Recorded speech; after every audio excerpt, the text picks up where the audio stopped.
अस्सलाम वालेकुम जी। क्या हाल है बेटा? सेकेंड ईयर केमिस्ट्री, खैर खैरियत से हो?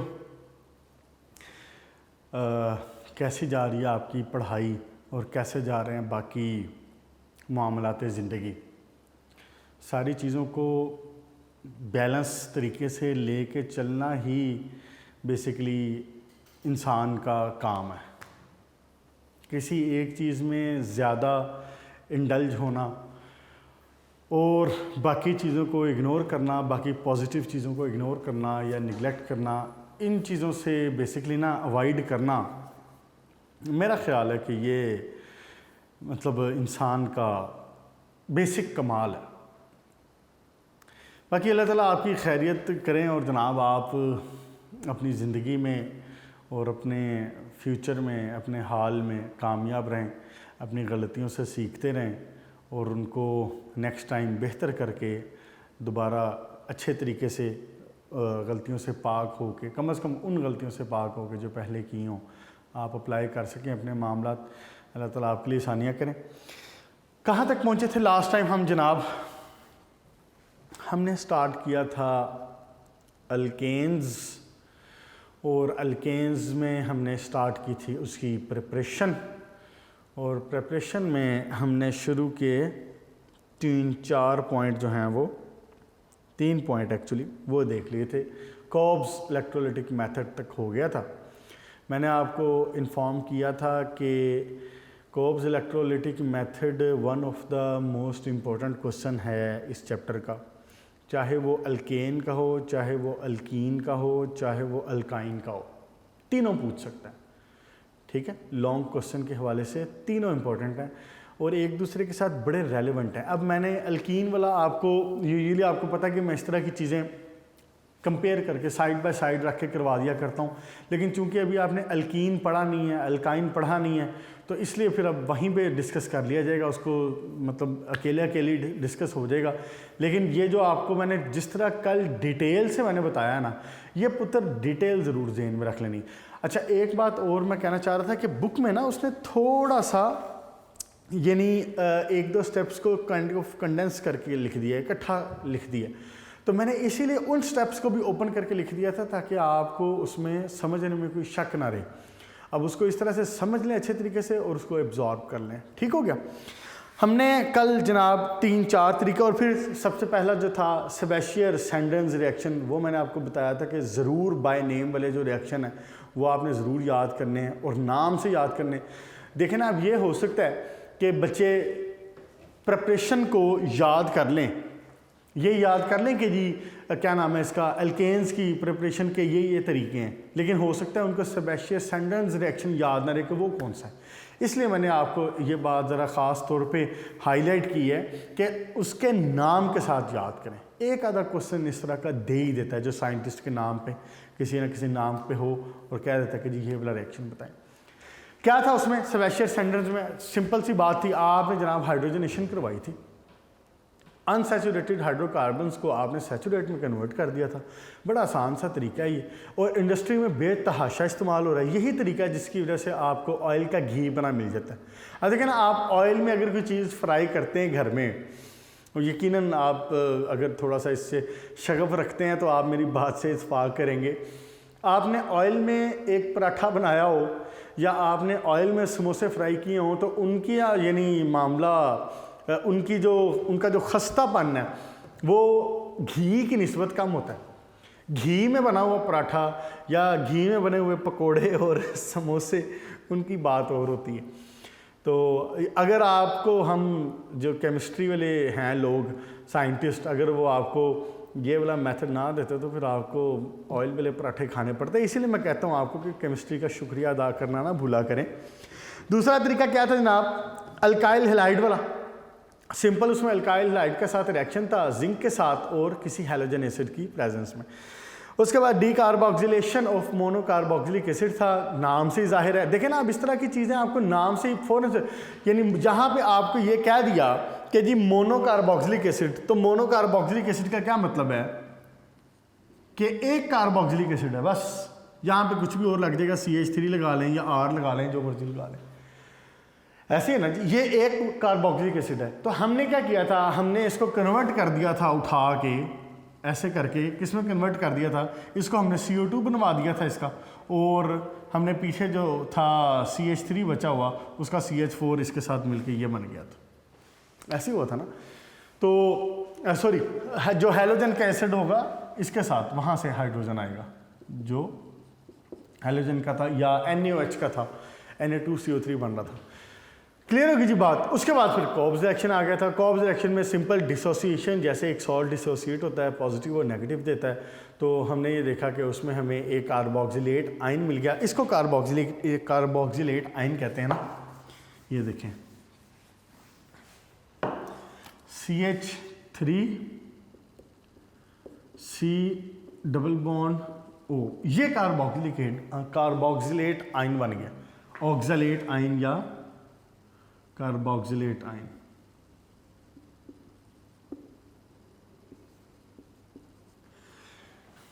ठीक हो गया।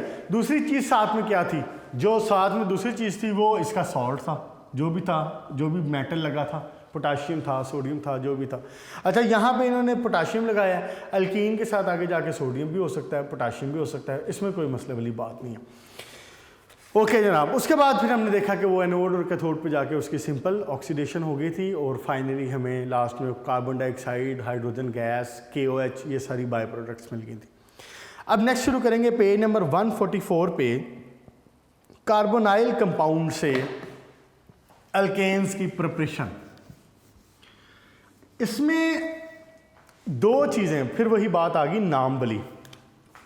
कैसे है, हम कर रहे हैं जनाब प्रिपरेशन ऑफ अल्केन्स, और कर कौन से वाला रहे हैं टॉपिक, इसमें पॉइंट हम कर रहे हैं फोर्थ वाला जो है वो कार्बोनाइल कंपाउंड्स है। अच्छा, अब यहाँ पे एक बात आती है कि बेसिकली जो कार्बोनाइल है वो है कंपाउंड है, वो है क्या, कार्बोनाइल का मतलब क्या। बेटा ये कार्बोनाइल है, ये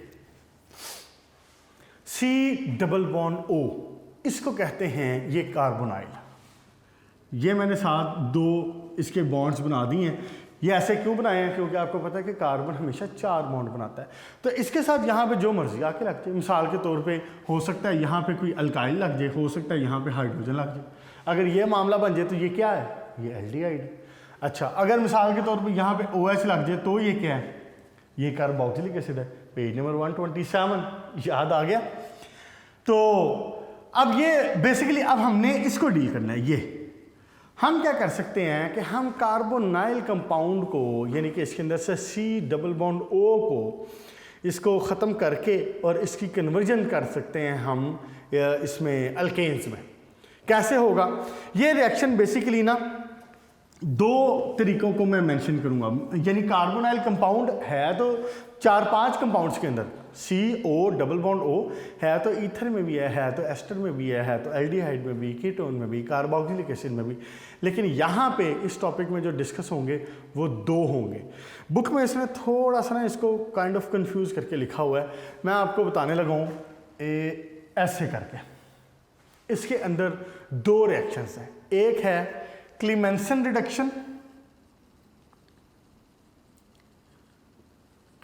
रिडक्शन, और दूसरी है वुल्फ किश्नर रिडक्शन। ये लें जी, लाइन सीधी कर दूं ये वाली,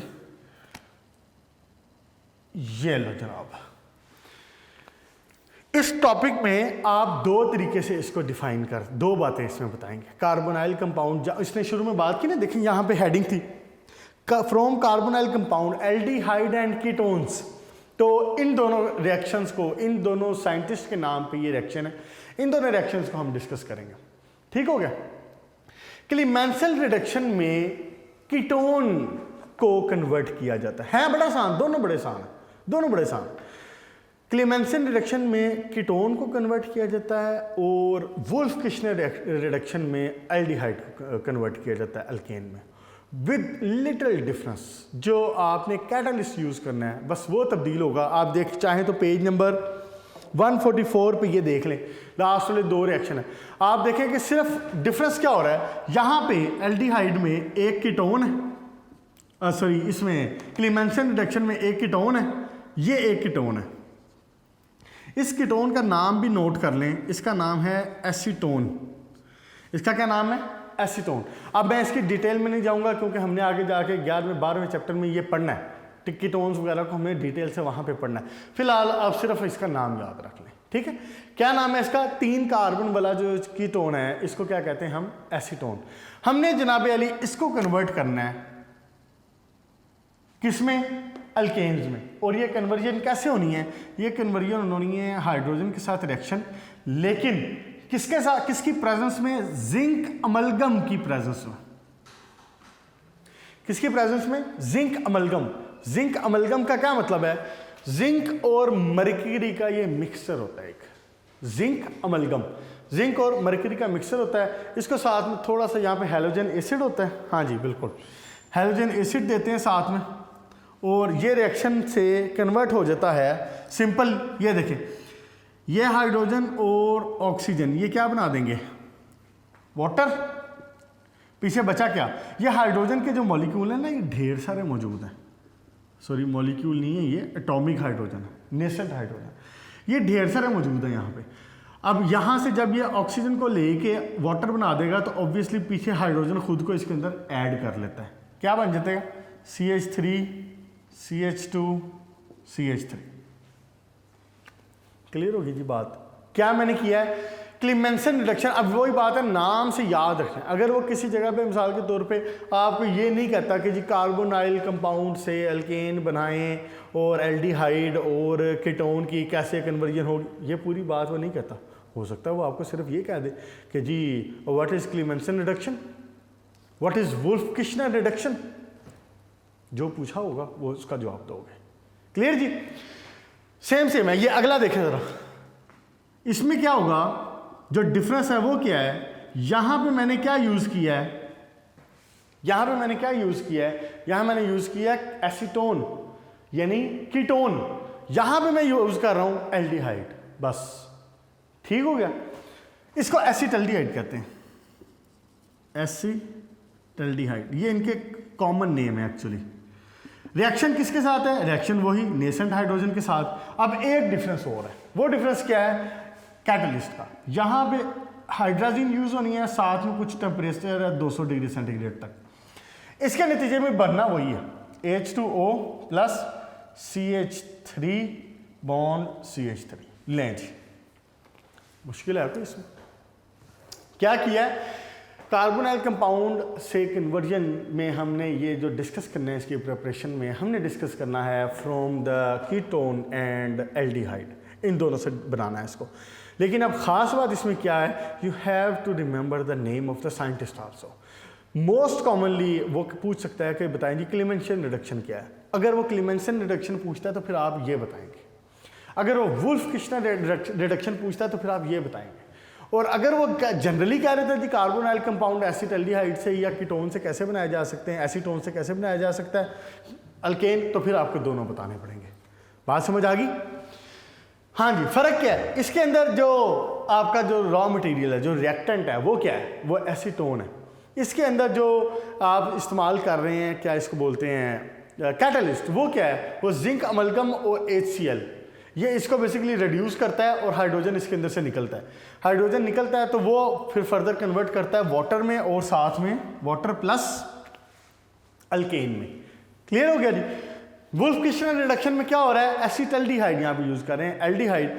इसमें N2H4 और टेम्परेचर दिया जा रहा है। नेसेंट हाइड्रोजन जो प्रोड्यूस होती है ये इसके साथ रिएक्शन करती है, वाटर बनाती है, साथ में अल्केन्स बनाती है। क्लियर होगी जी बात?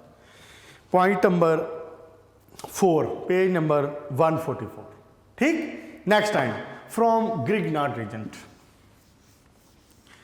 ग्रिग्नार्ड रीजेंट जो है ना, ये जो है ना, ये बड़ी मशहूर चीज़ है, और ये आप अल्लाह तौफीक देगा तो इंशाल्लाह 10वें चैप्टर में जाके इसको पढ़ेंगे और डिटेल से पढ़ेंगे बड़ा। इसके रिएक्शंस और भी हम बहुत सारे देखेंगे, तो मैं इसलिए अभी बहुत सारी डिटेल में नहीं जाऊंगा, मैं सिर्फ शॉर्टली बता देता हूं कि ग्रिग्नार्ड रिएजेंट होता क्या है। कौन सा 5वां पॉइंट है, ग्रिग्नार्ड्स रिएजेंट। ग्रिग्नार्ड साइंटिस्ट का नाम है और उसने एक बड़ा ही कमाल का रिएजेंट प्रोड्यूस किया था, और उस रिएजेंट को बेसिकली कहते हैं अल्काइल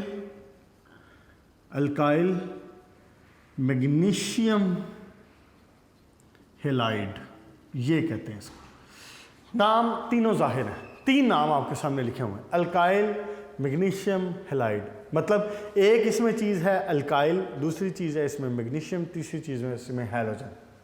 बस ये रिएजेंट है जिसका नाम है ग्रिग्नार्ड रिएजेंट। ग्रिग्नार्ड रिएजेंट का रिएक्शन करवाते हैं बेसिकली वाटर के साथ, और इसको कन्वर्ट किया जाता है फिर अल्केन्स में। देखें ज़रा अल्काइल मैग्नीशियम हैलाइड में, अब देखें मैं यहाँ पे मैग्नीशियम को लिख लेते हैं यू सेंटर में, मैग्नीशियम लिखा जाता है सेंटर में, लिखने का तरीका यही रखना आपने, मैग्नीशियम लिखा जाएगा सेंटर में, यहाँ पे लग जाएगा हैलोजन, इधर लग जाएगा अल्काइल। क्लियर? अब बहुत डिटेल में मैं नहीं जा रहा अभी कि जी क्यों मैग्नीशियम सेंटर में आ रहा है या कैसे हो रहा है, क्योंकि हमने वो आगे जाके इंशाल्लाह पढ़ना है, फिर वहाँ पे टॉपिक के साथ ही बात होगी। यहाँ जितनी बात ज़रूरी थी वो मैंने बता दी। ठीक, होता क्या है, इसका रिएक्शन कैसे होता है? ये रिएक्शन होता है ईथर की मौजूदगी में, अल्काइल मैग्नीशियम। अब मिसाल के तौर पे जब लिख रहा हूँ तो मैं यहाँ पे एक्चुअल लिख दूँ, इसको क्या कहूँगा, मिसाल के तौर पे ब्रोमीन लगा देता हूँ यहाँ पे, तो ये क्या बन गया, methyl magnesium bromide, alkyl magnesium halide, general नाम। अब स्पेसिफिकली मैंने लिखा है तो CH3 लगाया, मैग्नीशियम लगाया, ब्रोमीन लगाया, मिथाइल मैग्नीशियम ब्रोमाइड। इथाइल लगाता अगर इथाइल लगाता तो इथाइल मैग्नीशियम ब्रोमाइड। ठीक होगा। रिएक्शन किसके साथ होना है, HOH के साथ। AHOH क्या है, वाटर। सिर्फ ओपन करके क्यों लिख रहा हूं, इसलिए लिख रहा हूं कि ये देखें जो मैग्नीशियम है ना, ये इसमें से जो हाइड्रोक्सल है इसको अपने साथ मिला लेता है, और इधर पीछे क्या रह गया, ब्रोमीन, और साथ में क्या पीछे क्या बचा, ये देखें, ये AOH और ये, बल्कि यूं कहना चाहिए कि ये इसको रिप्लेस करता है। ये OH जो है वो इसको यहाँ से अल्काइल यहाँ से हटता है और OH इसकी जगह पे आके लगता है। ये CH3 फिर मिलता है जाके किसके साथ, ये किसके साथ मिलेगा, इस हाइड्रोजन के साथ। तो CH3 के साथ एक हाइड्रोजन और जुड़ जाए तो क्या बन जाएगा, अल्केन बन जाएगा, यानी कि मीथेन बन जाएगा, CH4। क्लियर होगी जी बात। किसकी प्रेजेंस में रिएक्शन हुआ है, ईथर की प्रेजेंस में रिएक्शन होता है। बस इतना सा रिएक्शन ज़हन में रखें, बाकी इंशाल्लाह ताला डिटेल जाएंगे नेक्स्ट चैप्टर के, उसमें चैप्टर नंबर 10 पे जाएंगे तो फिर इंशाल्लाह वहाँ डिस्कस होगा। क्या हुआ, अल्काइल मैग्नीशियम हैलाइड यानी कि मिथाइल मैग्नीशियम ब्रोमाइड का रिएक्शन करवाया वाटर के साथ, प्रेजेंस ऑफ ईथर। हुआ क्या, ये जो यहाँ पे अल्काइल ग्रुप था ये रिप्लेस हुआ, हाइड्रोक्सल यहाँ पे आके लगा और हाइड्रोजन इसके साथ मिला और अल्केन तैयार हो गई। क्लियर होगी जी बच्चों बात। ओके, नेक्स्ट देखें फिजिकल प्रॉपर्टीज ऑफ अल्केन्स। ये जो फिजिकल प्रॉपर्टीज है ना, इसको आपने शॉर्ट क्वेश्चन के लिए ज़हन में रखना है, एक बात। दूसरी बात ये कि इसमें से एक क्वेश्चन एक बार एंट्री टेस्ट का भी पूछा हुआ, बल्कि एक बार नहीं 2 बार क्वेश्चन मिला के उसने एंट्री टेस्ट में भी ये क्वेश्चन पूछा हुआ है। और ये एंट्री टेस्ट का भी यानी काइंड ऑफ आप कह लें कि कंफ्यूजिंग और पसंदीदा उनका क्वेश्चन बनता है। इसलिए हम फिर इसकी जो फिज़िकल प्रॉपर्टीज़ हैं इसको एक नज़र देख लेते हैं, मैं मार्क भी करवा देता हूँ आपको, और जो एंट्री टेस्ट वाला क्वेश्चन बनने के चांस होते हैं। और बाकी इसको एक दफ़ा आपने रीड ज़रूर करना है, इसको शॉर्ट क्वेश्चन के लिए ज़रूर तैयार करना है। हाँ जी, एक बात जो है ना वो ये है कि जो अल्केन्स हैं C1 से लेके, प्रॉपर्टीज ऑफ अल्केन्स C1 से लेके तो C4 तक ये पाए जाते हैं गैशियस फॉर्म में। ये किस में पाए जाते हैं, गैशियस फॉर्म में।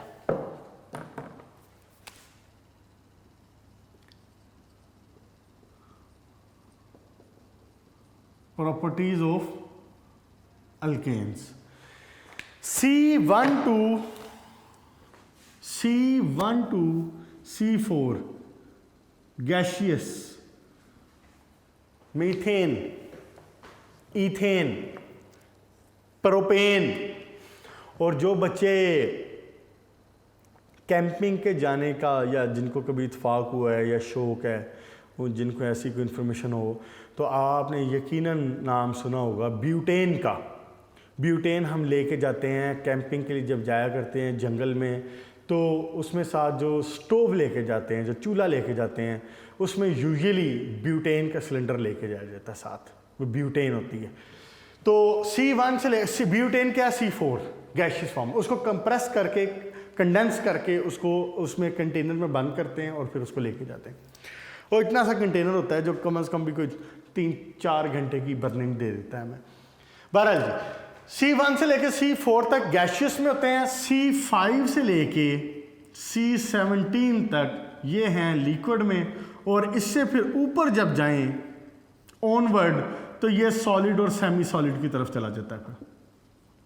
ये आपने ज़हन में रख लेना है इनकी जो डिस्ट्रीब्यूशन है। 1 से लेके 4 तक गैस, और जो ये तो हो गया ना clear, methane, ethane, propane, butane. तो पेंटेन से लेके 17 को कहते हैं हेप्टाडीकेन। पेंटेन टू हेप्टाडीकेन, ठीक है। हेप्टा मतलब 7, डीकेन मतलब 10, तो 17, 10 और 7 17। हेप्टाडीकेन तक ये होता है लिक्विड, उससे ऑनवर्ड फिर जाएं तो वो गैशियस फॉर्म, सॉलिड फॉर्म में आ जाता है। अच्छा जी, अल्केन्स जो हैं वो नॉन पोलर हैं, बिल्कुल नॉन पोलर हैं। आगे बात होगी, अभी एक्टिविटी में डिस्कस कर देता हूँ कि नॉन पोलर कैसे हैं, अगला टॉपिक इसी में है। उसके बाद जनाब अली, फिर ऑब्वियसली बात है, जैसे जैसे कार्बन नंबर इंक्रीज होता जाएगा, उसका मेल्टिंग पॉइंट, बॉइलिंग पॉइंट, उसका डेंसिटी ये इंक्रीज होती जाती है। करीब हर CH2 इंक्रीज होने के साथ, इस बात का मतलब क्या है, पहला देखें ना, अगर एक था तो CH4 है, फिर दूसरा है तो CH3 हो गया, ये मीथेन है, ये ईथेन है, और CH3 CH2 CH3 ये क्या, प्रोपेन हो गया। अच्छा एक बात और, ये बॉन्ड लगा सकते हैं बीच में, लगाना बड़ी अच्छी बात है, लेकिन बल्कि आप इसको बॉन्ड को लगाएं तो ज़्यादा अच्छी बात है, क्योंकि टेक्स्ट बुक में उसने ज़्यादा जगहों पे लगाया ही हुआ है। किसी जगह पे उसने क्या किया हुआ है, उसने ऐसे लिख दिया यूँ, CH3 CH2 CH3। तो चूंकि अब माशाल्लाह आप एक थोड़े से बड़े लेवल पे आ गए हैं, FSC के लेवल पे, सेकेंड ईयर के लेवल पे, तो जब हमने ऑर्गेनिक को इतना ज़्यादा पढ़ना भी है, तो फिर हम सम टाइम अपने लिए आसानी के लिए थोड़ा सा शॉर्टकट मार लेते हैं।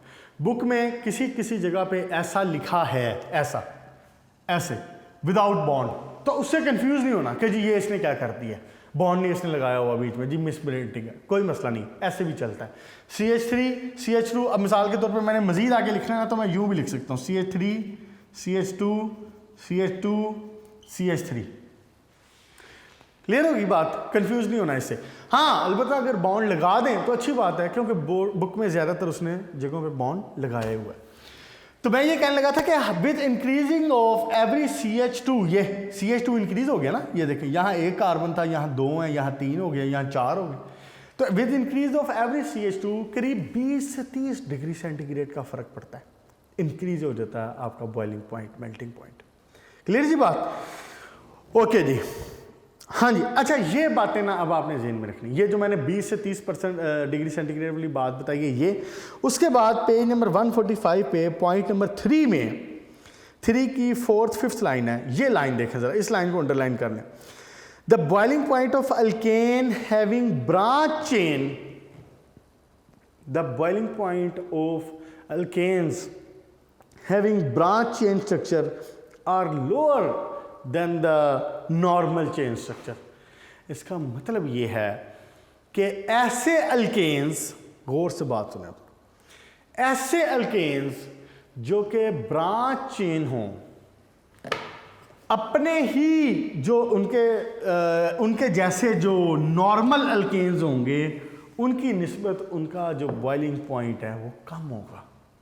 मतलब अगर किसी जगह पे CH3, CH2, CH2, CH3 लिखा हुआ है तो ये N अल्केन है, ये N ब्यूटेन है।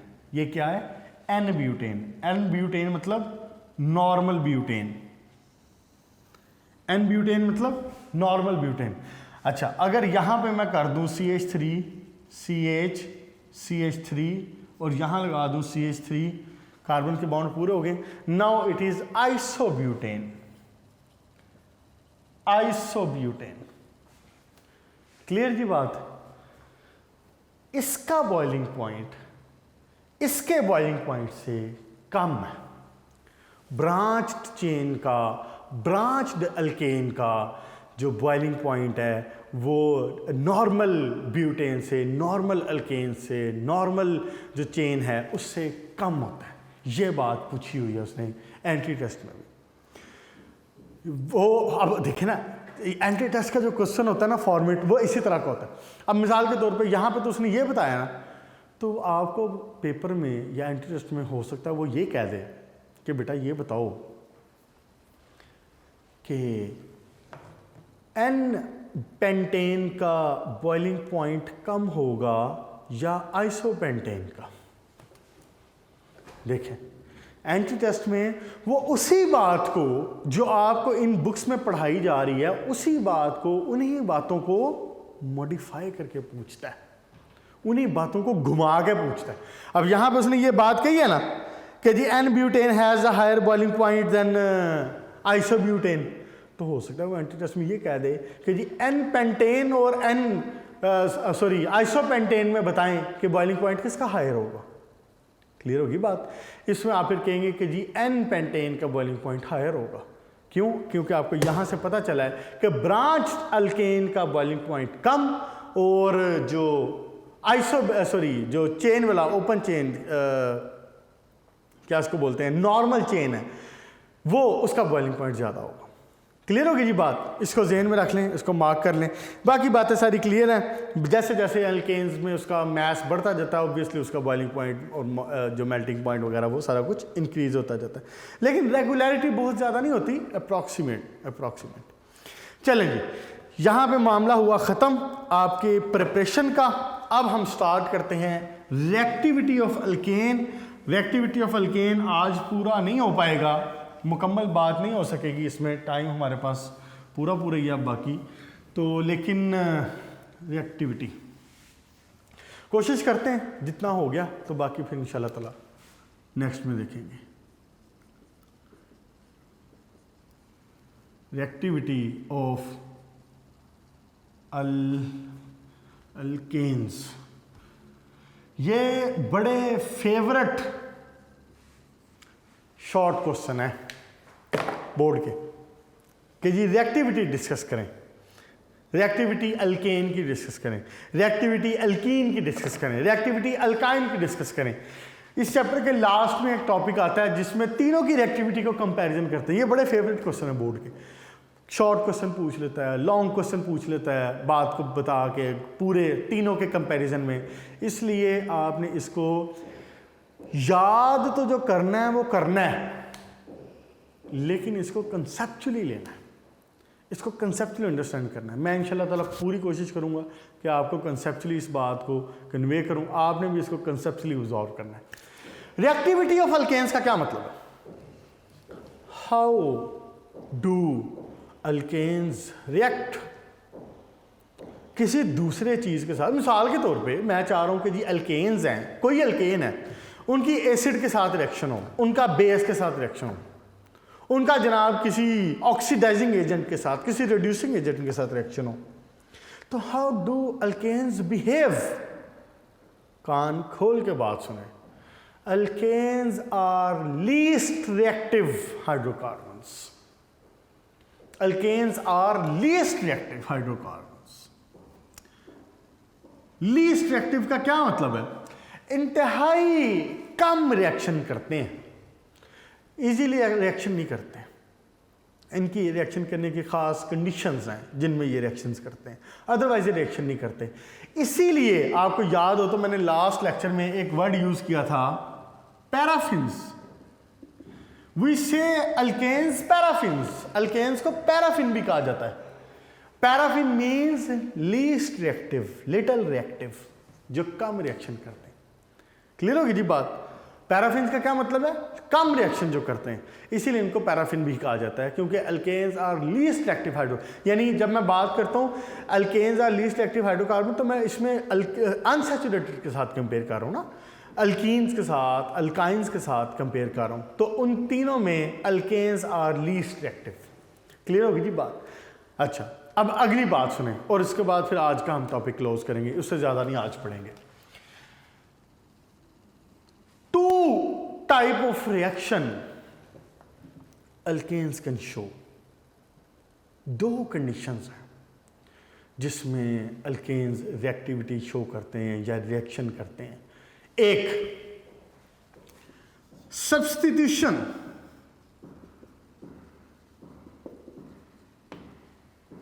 सब्स्टिट्यूशन।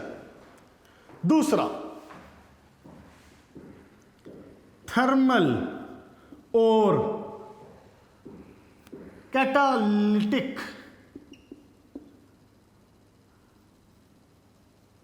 रिएक्शंस।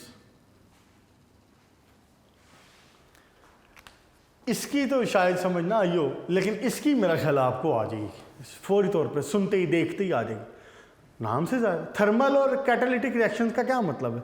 थर्मल या कैटालिटिक डीकंपोजिशन का क्या मतलब है? इसका मतलब है कि प्रेजेंस ऑफ हीट में, प्रेजेंस ऑफ टेम्परेचर में, प्रेजेंस ऑफ कैटालिस्ट में रिएक्शन करेंगे। यह तो नाम से जाहिर है। थर्मल और कैटालिटिक रिएक्शंस का क्या मतलब है कि जब आप इनको स्पेशल कंडीशंस देंगे, थर्मली इनको यानी प्रोवाइड करेंगे कंडीशन, या इनको आपको कैटालिस्ट देंगे, प्रोवाइड करेंगे, तो ये रिएक्शन करेंगे और यूजुअली डीकंपोज होते हैं, टूट जाते हैं। दूसरा, सब्स्टिट्यूशन रिएक्शन, इसको हम इंशाल्लाह ताला नेक्स्ट लेक्चर में देखेंगे। सब्स्टिट्यूशन रिएक्शन को यहाँ से बात आगे चलाएंगे। आज आपने पेज नंबर 145 पे जो इसके दो रिएक्शंस जो हुए हैं वो फिजिकल प्रॉपर्टीज़ आपको याद करनी पड़ेंगी। इसकी चार फिजिकल प्रॉपर्टीज़ जहन में रखें कम से कम शॉर्ट क्वेश्चन के लिए। उसके बाद रिएक्टिविटी ऑफ अल्केन में हमने बात शुरू कर ली है, और रिएक्टिविटी ऑफ अल्केन में मैंने आपको बता दिया कि alkanes are paraffins. Why they are called paraffins? Because they are least reactive hydrocarbons. हाँ, कम रिएक्शन करते हैं, लेकिन टू टाइप ऑफ रिएक्शन, या कह सकते हैं हम कि टू कंडीशंस हैं जिसमें वो रिएक्शन करते हैं। एक, या तो वो सब्स्टिट्यूशन शो करेंगे, जो कि हम इंशाल्लाह नेक्स्ट लेक्चर में बात करेंगे उसके ऊपर, या वो शो करेंगे जनाब अली थर्मल और कैटालिटिक रिएक्शंस। थर्मल और कैटालिटिक रिएक्शन मैंने आपको बता दिए कि वो नाम से जाहिर है कि in the presence of heat and catalyst reaction होगा, डीकम्पोजिशन होती है, उसका ब्रेक डाउन होना है, जो भी होना है वो उसी में होगा। क्लियर जी? यहाँ तक रखते हैं, इसको अच्छे तरीके से याद कर लें, अच्छे तरीके से समझ लें और अपना ढेर सारा ख्याल रखें। इंशाल्लाह ताला फिर मुलाकात होगी। Good luck.